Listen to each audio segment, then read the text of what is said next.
मैं आपका मित्र अनिल श्रीवास्तव एडवोकेट आपके लिए लेकर आया हूँ एक नया कानूनी ज्ञान। इस ज्ञान से हमें क्या फ़ायदा होगा, आइए समझते हैं। एक जनरल क्वेश्चन रहता है जो मुझसे लोग अक्सर पूछते रहते हैं कि डिवोर्स होता क्या है। बेसिकली डिवोर्स क्यों ज़रूरी है, क्या हम बिना डिवोर्स के भी तो अलग रह सकते हैं? हाँ, रह सकते हैं। जनरल क्वेश्चन है, जनरल आंसर भी है। लेकिन क्या डिवोर्स के बिना अलग रहना लीगली ठीक है, या क्या उसमें कुछ कॉम्प्लिकेशंस भी आती हैं? उन कॉम्प्लिकेशंस के बारे में जानने की कोशिश करते हैं। आइए, तो सबसे पहले हम समझें कि डिवोर्स है क्या। डिवोर्स जैसे बेसिक मीनिंग है उसका हिंदी में तलाक। दो व्यक्तियों का, दो जो स्पाउस हैं उनका अलग हो जाना एक कानूनी प्रक्रिया के तहत वो डिवोर्स कहलाता है। अब सपोज कीजिए कि कोई व्यक्ति हिंदू है, तो हिंदू के लिए हिंदू मैरिज एक्ट है, उसके अंदर सेक्शन 13, हिंदू मैरिज एक्ट का सेक्शन 13 जो होता है वो डिवोर्स के लिए डील करता है कि डिवोर्स कब किन किन परिस्थितियों में लिया जा सकता है। एक है मुस्लिम्स के लिए, मुस्लिम के लिए डिफरेंट प्रोसीजर है। जैसे सिख्स जो होते हैं, बेसिकली उसके बाद आते हैं सिख जो होते हैं वो हिंदू ही हैं। हालांकि उसके लिए एक आनंद मैरिज एक्ट बना हुआ है, बट आनंद मैरिज एक्ट सिर्फ मैरिज के लिए है, उसमें डिवोर्स का प्रोसीजर नहीं है। डिवोर्स प्रोसीजर उनको हिंदी ही ट्रीट किया जाता है और उनके लिए डिवोर्स जो है हिंदू मैरिज एक्ट में ही दिया गया है। उसके बाद आती है पारसीस हैं, जैन हैं, ये भी सब हिंदू हैं। उसके बाद एक क्रिश्चियन, तो उसके लिए क्रिश्चियंस के लिए इंडियन डिवोर्स एक्ट बना हुआ है। इंडियन डिवोर्स एक्ट के तहत जो होता है वो क्रिश्चियंस डिवोर्स सीख कर सकते हैं। तो सबसे पहले मैं वन बाय वन इनको लेंगे और आने वाली वीडियोस में भी लेंगे। ये सिर्फ समझ लीजिए डिवोर्स का पार्ट 1 है, तो पार्ट 1 में हम एक स्पेसिफिक चीज़ को डिस्कस करेंगे। तो मैं सबसे पहले फर्स्ट चीज़ डिस्कस करता हूँ, हिंदू मैरिज एक्ट। सपोज कीजिए दो व्यक्तियों की शादी हुई हिंदू मैरिज एक्ट में, और अब उनको डिवोर्स लेना है। तो वो डिवोर्स होता क्या है? Basically divorce Hindu marriage act में दो तरीके से लिया जा सकता है। एक तो जो दोनों पार्टियां अपनी कंसेंट से लेती हैं, यानी म्यूचुअल कंसेंट से। म्यूचुअल कंसेंट में क्या होता है कि उन्होंने अपनी सारी चीज़ों को, अपने सारे डिस्प्यूट्स को होता है सुलझा लिया होता है, और वो सारे डिस्प्यूट को सुलझाने के बाद एक जॉइंट पिटीशन कोर्ट में जाती है, और जॉइंट पिटीशन को हम कहते हैं फर्स्ट मोशन। जब जॉइंट पिटीशन कोर्ट में जाएगी, उसमें जैसे आप दोनों पार्टीज़ को बुलाते हैं, दोनों पार्टीज़ वहाँ जाती हैं, दोनों की स्टेटमेंट्स होती हैं, साइन होते हैं, और फर्स्ट मोशन कंप्लीट हो जाता है, उसमें ऑर्डर पास हो जाता है, जजमेंट आ जाती है।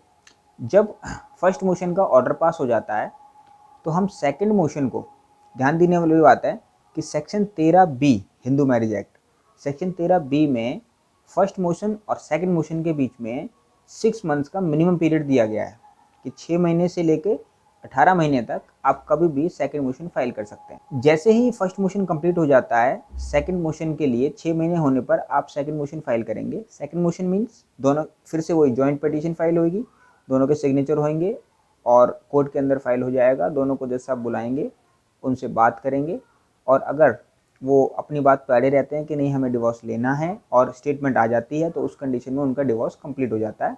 अब ये फाइनल जजमेंट आ जाती है, तो इसको बोला जाता है सेकंड मोशन।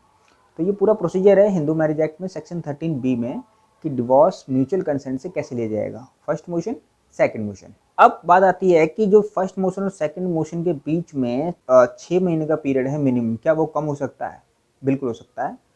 अगर दोनों पार्टी रजामंद हैं और दोनों पार्टी में आपसी सहमति है कि हाँ हम अपने जो मैट्रिमोनियल लाइफ है उसको फर्दर नहीं चलाना चाहते, तो उसको ख़त्म भी किया जा सकता है। हर्लीन कौर जजमेंट है, हर्लीन कौर जजमेंट मैं डिस्क्रिप्शन में दे दूंगा। उस जजमेंट के अकॉर्डिंगली सुप्रीम कोर्ट ने कहा कि जब ये दिख ही रहा है कि पार्टियां एक दूसरे के साथ नहीं रहना चाहती, तो ऐसी कंडीशन में जो 6 मंथ्स का वेविंग पीरियड है वो ख़त्म किया जा सकता है। उसके लिए कुछ शर्त दे दी गई, जैसे दोनों पार्टियों ने ट्राई कर लिया हो कि वो साथ नहीं रह सकती, मीडिएशन में भी जा चुके हों, सारे डिस्प्यूट सेटल हो चुके हों, और उनके बीच में अब कोई डिस्प्यूट रहा ना हो।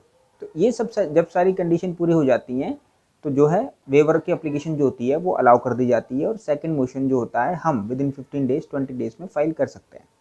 इसी में एक इम्पॉर्टेंट पॉइंट है कि फर्स्ट मोशन के टाइम पे पार्टीज कम से कम 1.5 साल तक अलग रही हों, ये एक उसकी प्राइम कंडीशन होती है। तो वो कंडीशन जब सेटिस्फाई हो जाती हैं, तो हम म्यूचुअल कंसेंट से डिवोर्स फाइल कर सकते हैं। ये आती है म्यूचुअल से, ये फर्स्ट प्रोसेस होता है, पहला तरीका कि जिससे हम कोई भी हिंदू मैरिज एक्ट के तहत डिवोर्स सीख कर सकता है, डिवोर्स ले सकता है। अब आती है सेकंड चीज़ कि अगर म्यूचुअल से नहीं हो रहा है और एक पार्टी लेना चाहती है, या वाइफ है या हस्बैंड है, तो उस कंडीशन में क्या करें? अगर वाइफ या हस्बैंड में से कोई भी डिवोर्स लेना चाहता है, तो उसे फिर सेक्शन 13 में कंटेस्टेड डिवोर्स फाइल करना पड़ता है फैमिली कोर्ट में। फैमिली कोर्ट में कंसर्न फैमिली कोर्ट जो भी उसके लोकेशन के हिसाब से जुरिडिक्शन के हिसाब से बनेगी, वो कंसर्न कोर्ट में वो फाइल करेगा पिटीशन को सेक्शन 13 में, हिंदू मैरिज एक्ट सेक्शन 13 में।